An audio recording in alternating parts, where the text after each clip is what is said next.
All right, Shalom. First and foremost, giving all praise, glory, and honor that's due to Yahweh, Bahashem, Yahweh Shai, Bahashem, Rakahak, Wadash, double honors to the elders and the apostles of Great Millstone who were well. Peace and blessings to the 144,000 and the hopeful elect, Shalom, Barakatam. This is an article from the Blacklisted News. It says, as Ukrainian defenses collapse, what can U.S. patriots learn from the conflict? All right. Now, I don't want to speak to the U.S. patriots because we all know what's written for those people. They're going to basically die here. America's it's a sacrifice. It's an altar, you know.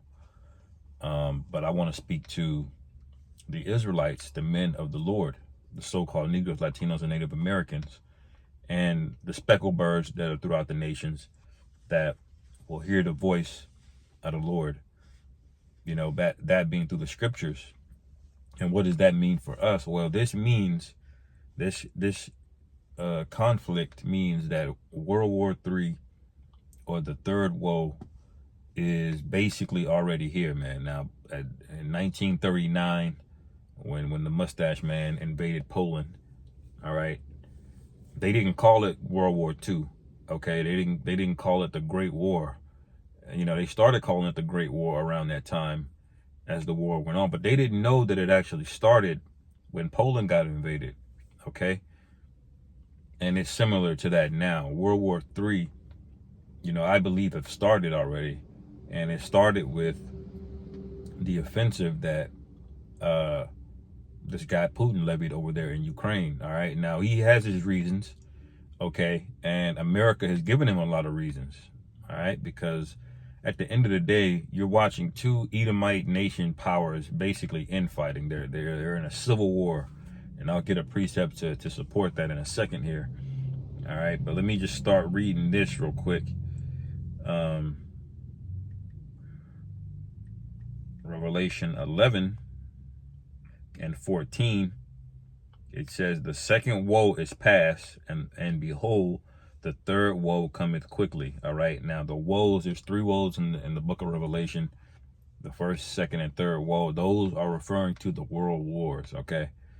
All right. You can read about the first one in Revelation chapter 9. All right. And it hops around a little bit.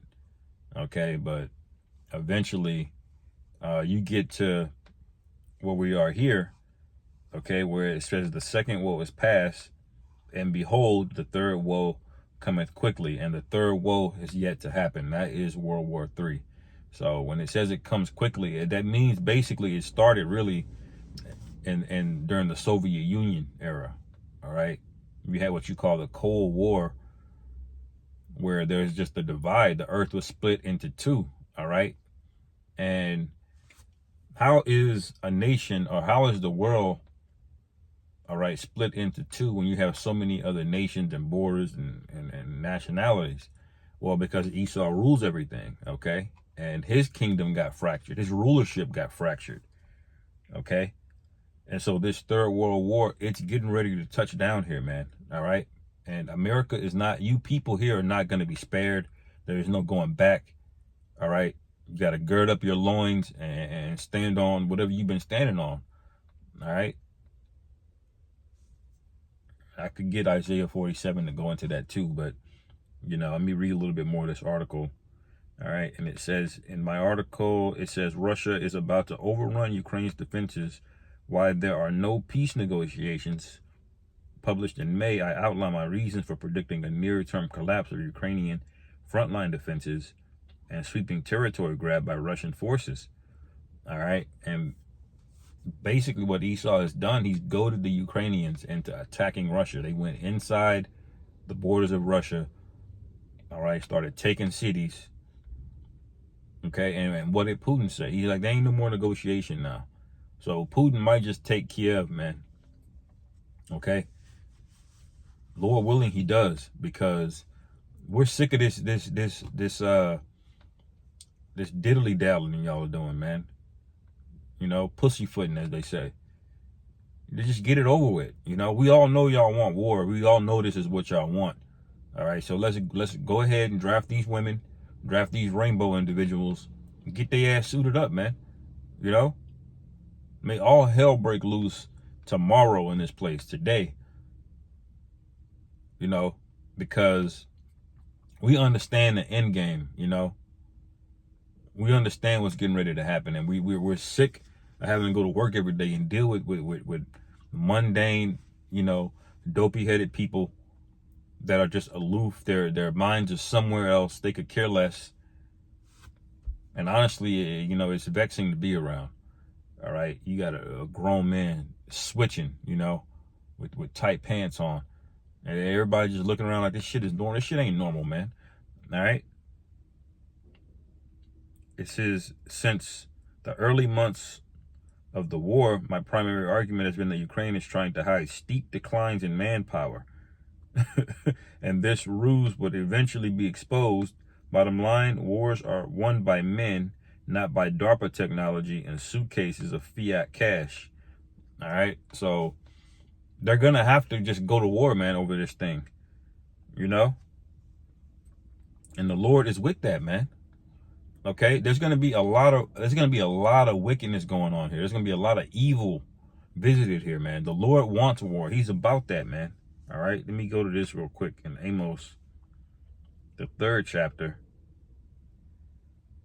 All right, I'll start at verse 1. Hear this, O word that the Lord Yahweh hath spoken against you, O children of Israel, against the whole family which I brought up from the land of Egypt.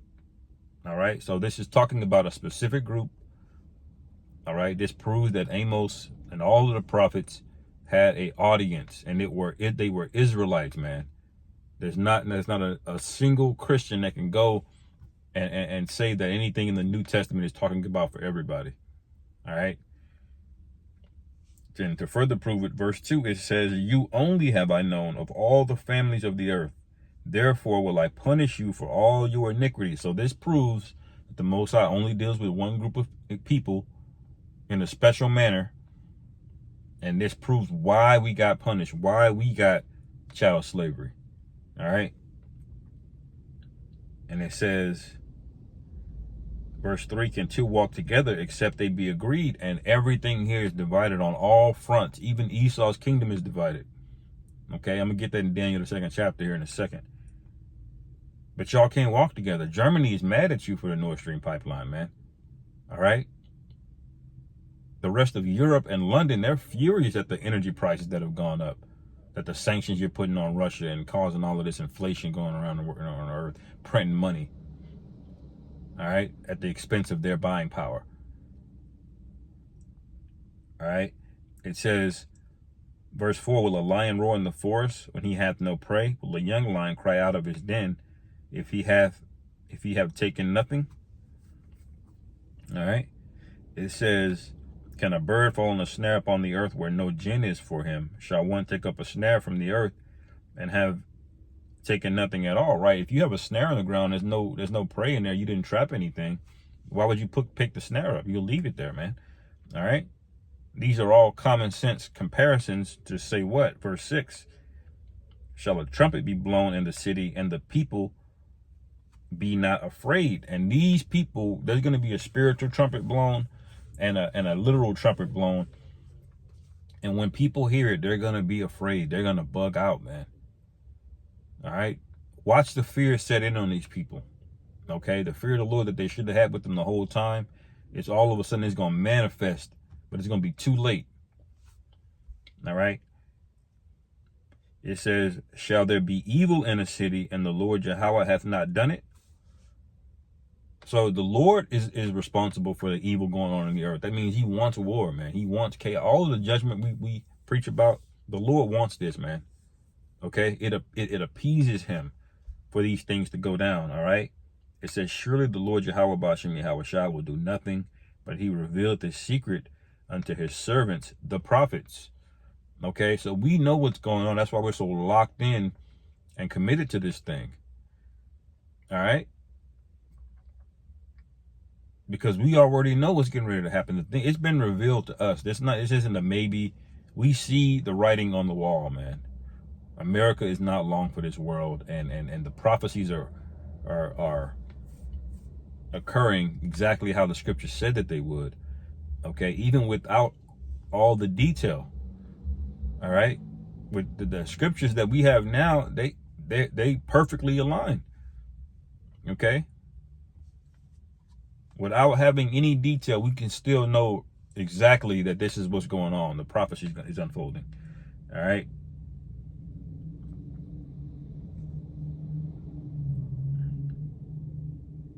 So this place is divided, man.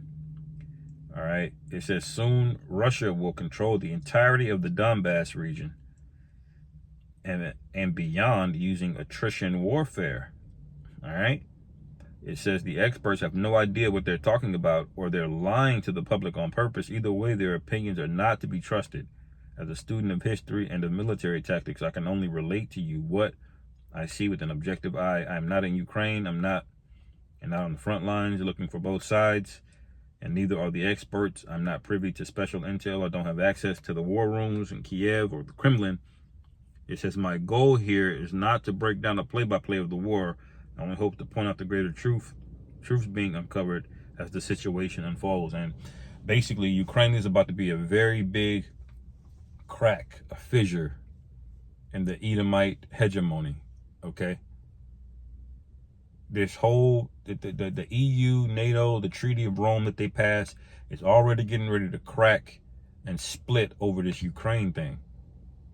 Okay, because they're wilding out over there, man. And what does this look like?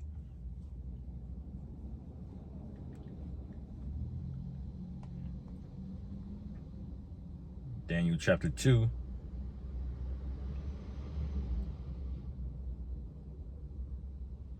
And 40, and the fourth kingdom, it says Rome here.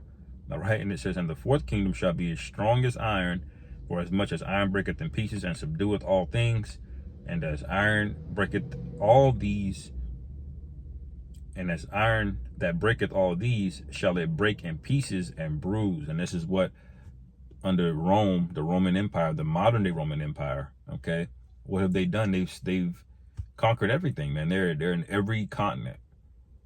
Okay, and if they don't run that country and have named it after themselves already, they control the money or the resources, or at least the access ways. People forget Esau controls major access ways too. He don't have to actually be in your land to manipulate you. All right, he can just go to the Strait of Hormuz, okay, or the Panama Canal, and lock those down. All right,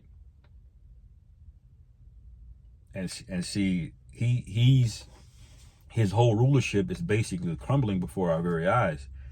And it says, verse 41, and whereas thou sawest the feet and toes, part of potter's clay and part of iron, the kingdom shall be divided. All right, now the old, not old, but the parable of the statue. All right, you know, it goes into the Babylonians, the Persians, the Greeks, and the Romans in 4 parts. All right, and it speaks about the toes at the bottom. All right, those toes represent what? Those 10 horns. All right, which are part of the 7 heads of that beast. Those are the 10 toes. It's Europe. Okay, these European nations, and it says it's partly iron and partly clay, because most of the nations in Europe, they're just farmland, man. They don't have cobalt there. They don't have a lot of gold. That's why they call it the bottomless pit. But it's very good farmland. It's good for growing crops and agriculture. It's got the best wine, some of the best animals, good soil, but it don't have any hard natural resources. All right. And that's basically what most of Europe is. And you got NATO, all right, and these other NATO countries like Germany and France. Those, it's basically 5 nations that really have a decent military there in Europe, man. All right. And so it's part clay and it's part iron. And they're all infighting. And they've all conceded and given their military power, at least the money, over to NATO, man, which is controlled by who? America. All right.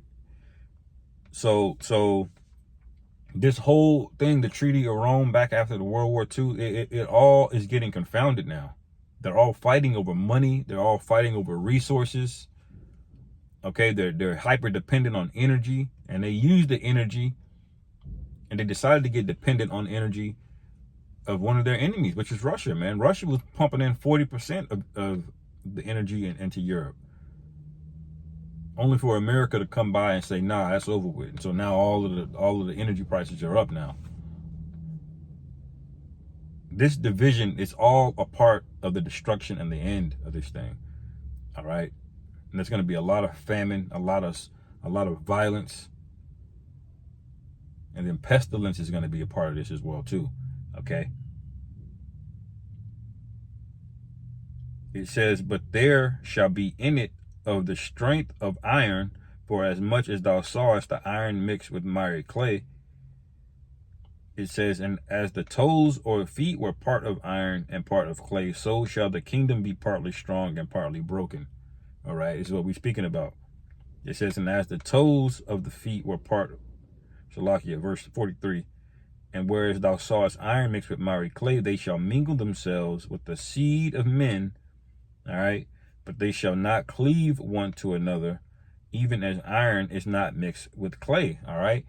And part of this, too, is a lot of these migrants have moved in there, man. They're getting overrun with migrants. The UK is rioting right now because they've letting all of these people come in, you know, of Muslim descent, you know, from these North African countries, which Esau destroyed. You destroyed Libya. Libya was the #1 country in all of Africa. Okay, maybe including some other continents, too. They were winning over there with Gaddafi, man. You destroyed it. Now it's an open slave market, man. Okay. You've undermined, you know, Egypt and all these other countries over there in Africa, Nigeria. All right. And so what? They're now coming into Europe by the droves now. All right. So they've mixed in and mingled with you because y'all are applauding diversity and all of these different things. All right. And guess what's getting ready to happen? Civil unrest, massive civil unrest, violence getting ready to happen. Okay.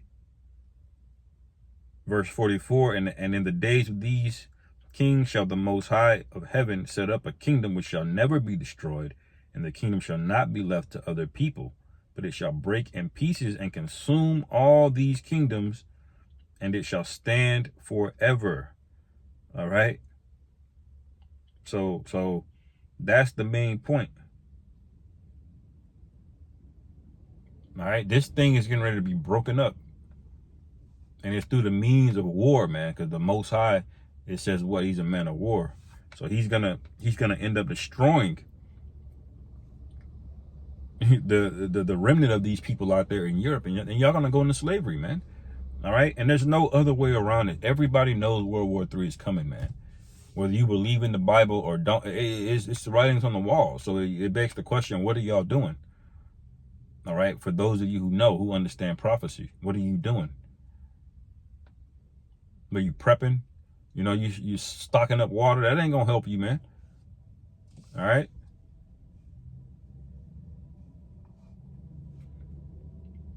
Isaiah 33:6 is what you need. Wisdom and knowledge to be the stability of your time. All right. Anyway, there's a lot more on this article you could get into, but it's quite evident. World War III is clear. It's on the horizon, and we know exactly what that's coupled with. Revelation 13 and 16, man. Never stop getting on that. All right. Because once that happens, the Lord is on his way, literally, man. He's on his way now, but when that happens, look, this is, it's over with. The old world is over with. We just got to pass that test and hope we can get on that chariot, man. So anyway, I'll end it there, man. Lord willing, this is edifying. Call halal Yahweh Bashim Yahweh Shai. Bahashem Rakha Hakodash Shalom. Kwam Yasharallah.